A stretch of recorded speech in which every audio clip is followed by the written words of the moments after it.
मान लो आपके घर में छोटा सा शिवलिंग है। आपके घर में छोटा सा शिवलिंग है। उस शिवलिंग को आपने थाली में रख लिया।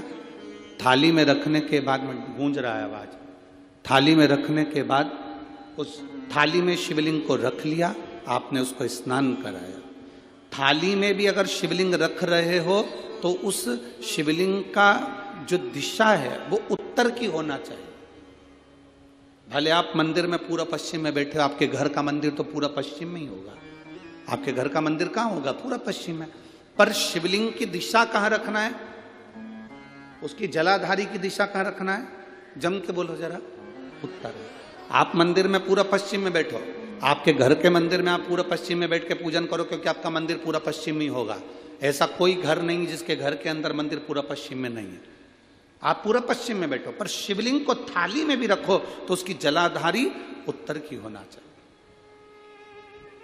आपने अगर स्नान कराया है, शंकर भगवान के शिवलिंग का जल जो आप लेकर जा रहे हो विसर्जन करने के लिए, शिवलिंग का चढ़ा हुआ पानी जो भगवान को हम घर में स्नान कराते हैं, भगवान को घर में नहलाते हैं, स्नान का जो जल होता है उसको हम ले जाकर जब वृक्ष में डालते हैं, उस समय पर शंकर का घर में चढ़ा हुआ जल जब हम ले जाकर उसको डालते हैं वृक्ष में, अगर आपका ध्यान उत्तर की ओर है, आपका मुख उत्तर की ओर है, भले आप जल डाल रहे हैं पर मुख यदि आपका उत्तर की ओर है तो आपकी मनोकामना पूर्ण होती ही है, ये निश्चित है।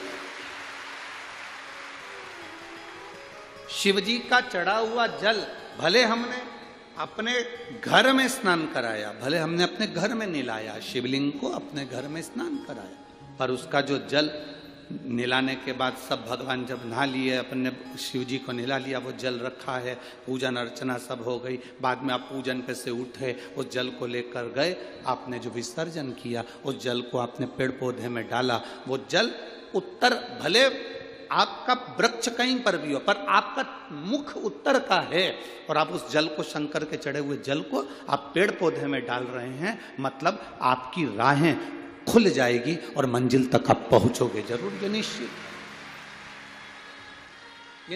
था।